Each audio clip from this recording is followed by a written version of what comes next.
Hello! Okay. Welcome to Soul Searching, my epic video diary. Come on in!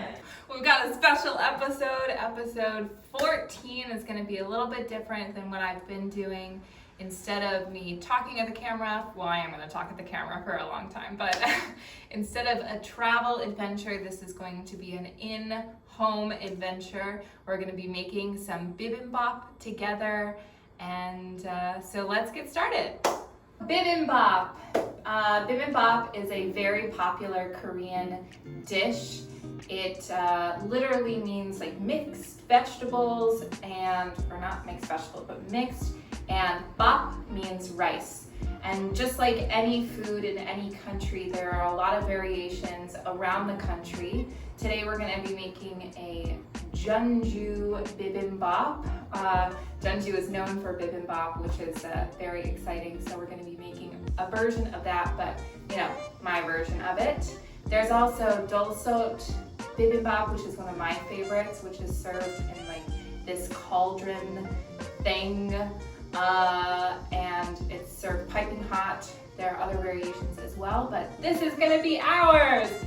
Right in front of us, I have all the ingredients that we're going to need for our bibimbap today.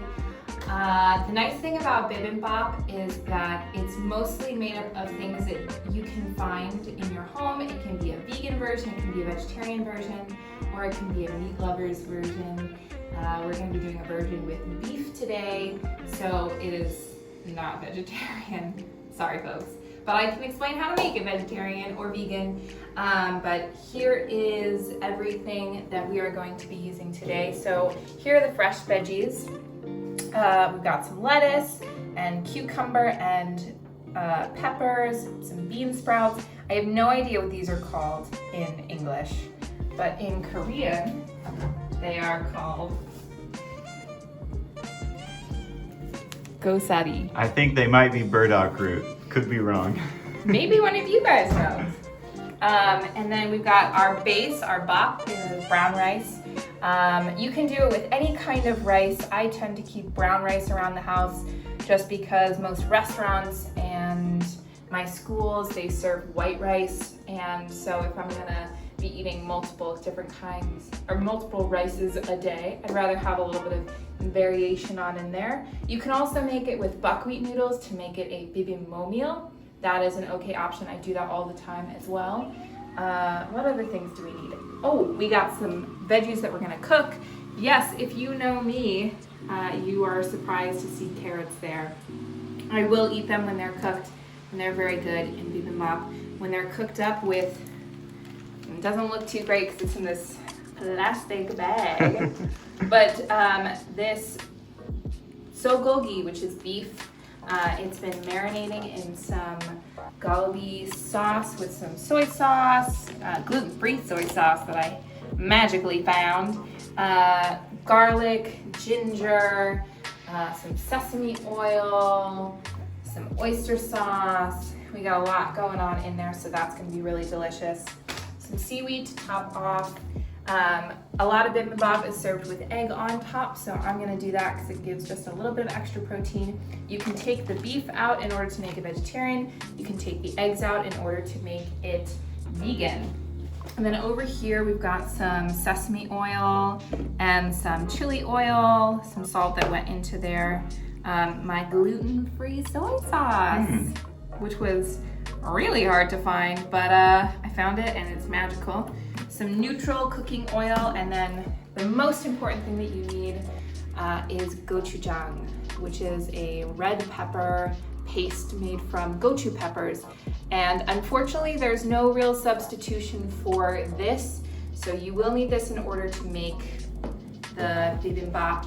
But everything else is what you have in the kitchen, what you have around. You can use not fresh vegetables, you can just have vegetables that have been cooked from frozen or any variation, anything you have around. So let's go.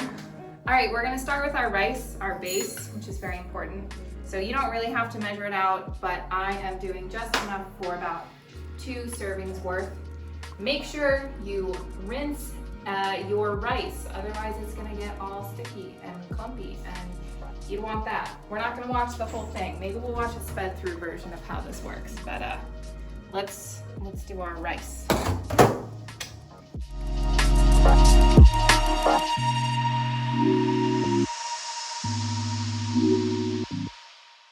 So I rinse my rice.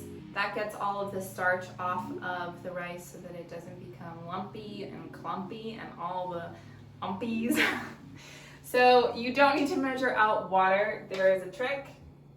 You just add water until your first knuckle reaches the top of the water when it's just sitting on top there. So we need a little bit more. And you can of course use filtered water, but my little Brita is not gonna provide enough water for this, so she'll keep it on a stable surface to do this. A little bit more. And let me tell you, even though it's brown rice, and brown rice tends to need a lot more water, it somehow magically always works out. That's perfect. So we're gonna take this over to the stove so it can start cooking. Turn my gas on. It was already on, which means I forgot to turn it off the last time I cooked. First, we set it to high, let it go, let it boil, and then we'll bring it down to a simmer while we do the rest of our stuff. You can add, oh, where's some salt? You can add a little bit of salt or oil or whatever you want to flavor the rice just a little bit. So I'll add a little bit of salt, and then, not very Korean, but I will add some Worcestershire sauce into my rice just because it gives it a really nice extra little oomph of flavor without being overwhelming. If I know that I'm going to be doing a stir-fry based meal or a couple in a row, because I normally cook 2 portions of rice at a time, I'll also add some soy sauce to the water, but this time we're gonna go with a relatively neutral base. So let's get boiling. So our rice is boiling, so we're gonna turn it down to a simmer and let that go for 30 minutes. So we're gonna press some buttons. Oh, you're just doing a timer? Start. The rice needs about 30 minutes to cook and then 10 minutes to rest. So while that's cooking, we can do all of our other stuff. So while our rice is cooking on over there, we gotta cut up our veggies.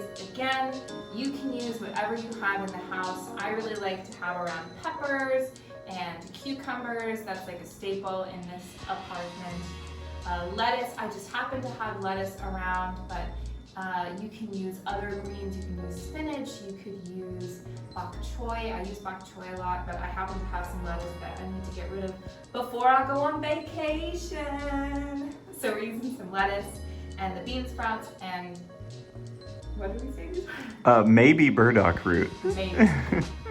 That, we're gonna chop that up. We're gonna chop up all the things that are going to go into our pan to be cooked up with that sogogi, our beef. So we're gonna cut up these veggies. There's a trick that I've been meaning to try now for a little while. So let's give it a shot. Ready? 3, 2, 1.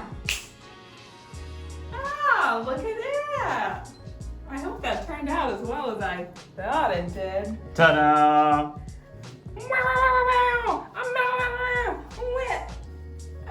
I don't know. Just being goofy. Well, the rice is almost to the point where it's done, so we are going to start cooking our beef, which, yes, it has been sitting out, but it's been marinating, and you want your meat a little bit closer to room temperature before you put it on a heat so that it cooks evenly and the outside doesn't cook more quickly than the inside. So let's go on over to the stove then. Over at this stove, which I did clean, but it still looks dirty. We're gonna add some neutral oil. You can use canola oil, what I'm using, or you can use soybean oil, or you can use Grapeseed oil is pretty neutral. I would not recommend using anything like olive oil or sesame oil or coconut oil because those have a very distinct, delicious but distinct taste. And we really want something neutral so that all the flavors can come through. So let's just heat up our pan.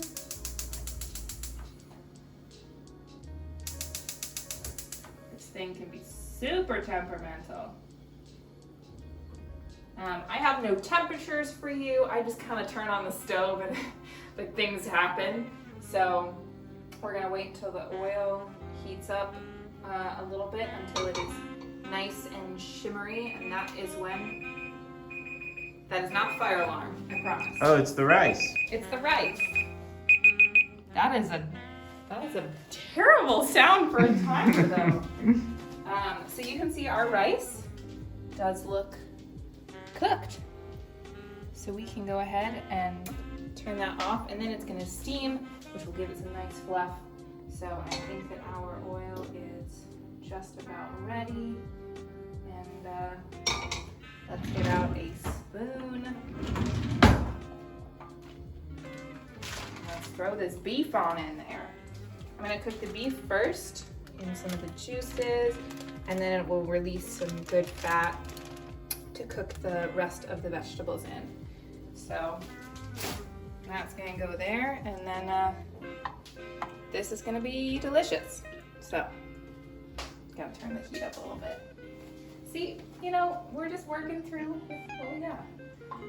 Making a mess along the way, but it's all right. That beef is sizzling. And it smells real good. So when the beef is about halfway done, which it almost already is because it's relatively thin slices of beef, we're gonna go ahead and add in the rest of our vegetables. So carrots, mushrooms, onions, the whole lot. It's gonna be dumped right on in there.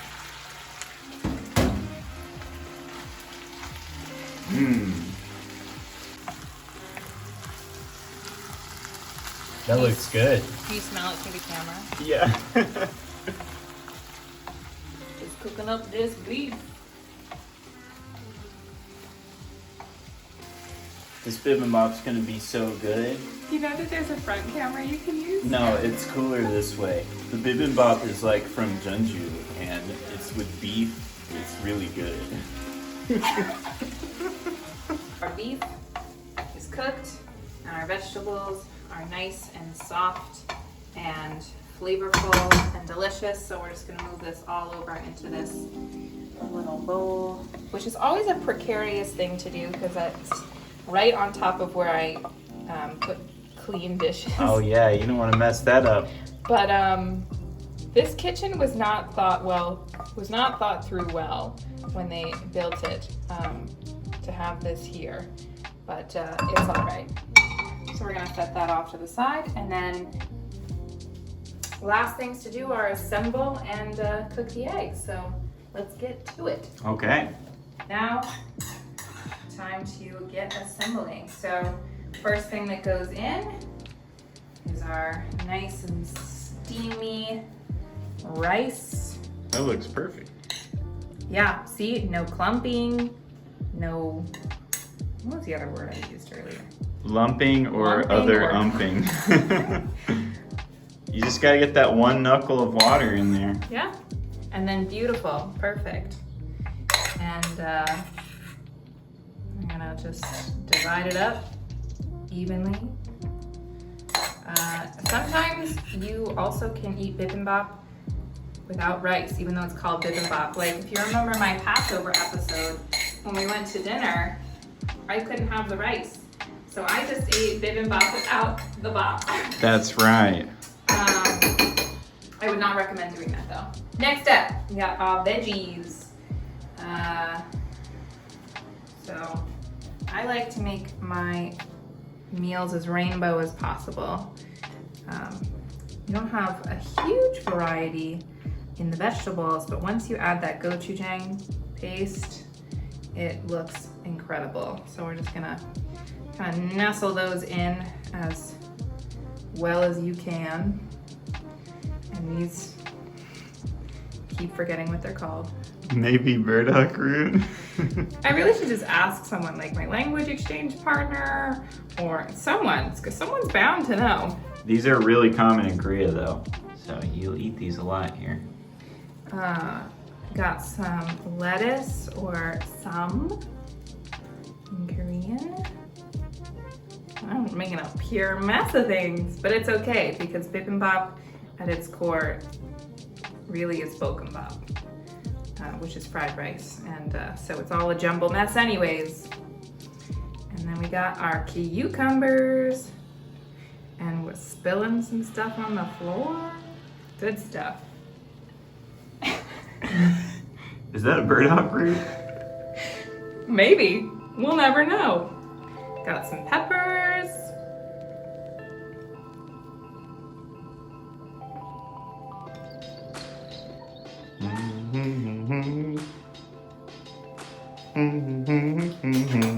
All right. I'm already feeling Oh, yeah. Adding in some more color here and some more flavor with our beef. So you can just give a nice, healthy portion. I gotta get rid of a lot of stuff before I leave on vacation, so everything's going into the bowl. Leave no prisoners behind. It smells really good. Yeah, it's gonna be delicious. The most important part, the gochujang. Look at how pigmented that gochujang is. You definitely don't want to be wearing white when you're eating bibimbap. Not unless you want tie-dye. So I'll just do a nice dollop right there in the center. Look at how our rainbow is coming together. It's how they do it in a real Korean restaurant. They probably don't use their fingers. Who knows, behind the kitchen. But I got nothing else to say. That's okay. Mashkata. It is egg time, and then we are just about to the end. So I'm gonna heat up our pan once more.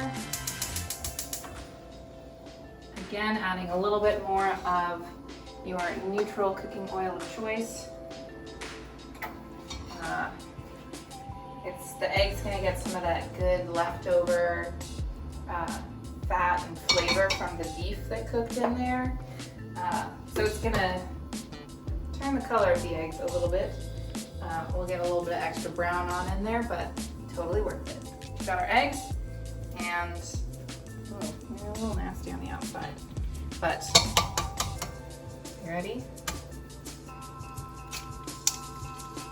Ooh, look at that one hand crack. Perfect.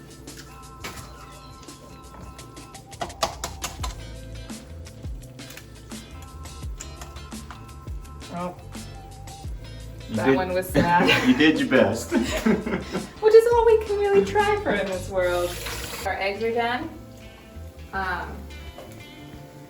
You can have a runny yolk or a cooked yolk, totally up to you. Slide that down on in there. And then we just have a little tiny bit more to add on top, and then it'll be perfect. So first thing, just a little bit of sesame oil. It helps the whole thing blend together, and it tastes great. So just a little bit, drop it on in there. Probably should do both. Oh, love sesame oil. And then I also add a little bit of hot chili oil because it gives it just a little bit of extra oomph and a little bit of extra color on top, because we covered up the gochujang with the egg.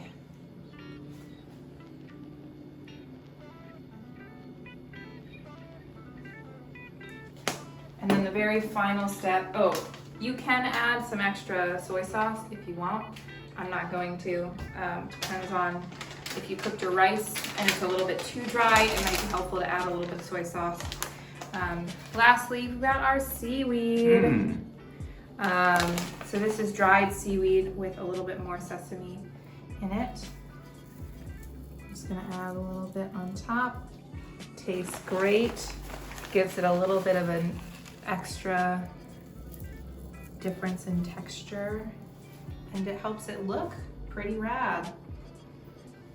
So, there you go.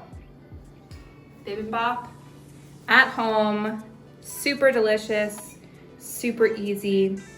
Make it at home and let me know how you like it. Let's get eating. All right. Cameraman Ethan, it's time to change your hat from cameraman to food critic. Well, howdy, y'all. I'm here in South Korea, and I'm about to give a review on my favorite dish, bibimbap. They call it bibimbap, which means mixed, because there's a lot of things mixed together, and I have to say, this looks like a standout example. So let's try it. Mmm! Masha. The beef is delicious. The vegetables are delicious. And the Korean flavors are masha. Blue-ba-dee, blue-ba-die, do-ba-dee, do-ba-die, do-ba-dee, do-ba-die. I love bibimbap. So, final thoughts. Ethan Evans, cameraman turned food critic, judging this bibimbap made by an American-Australian Jewish lady.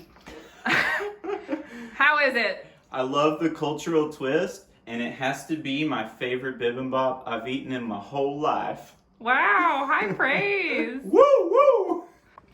All right. Oh, this is bad lighting. Let's turn this way. Also pretty bad lighting, but it's okay.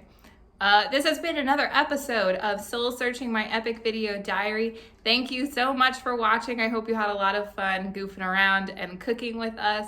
Let me know how your bibimbap turns out, and I will see you in a couple of weeks after my vacation. Bye. Ooh, oh yeah, you probably should say goodbye to Ethan because he's peacing out I sometime have to soon. go back to America, but You don't have to go back. Greetings from South Korea for the last time. Maybe I'll be featured in another one. Who knows? We'll see. But bye, everyone!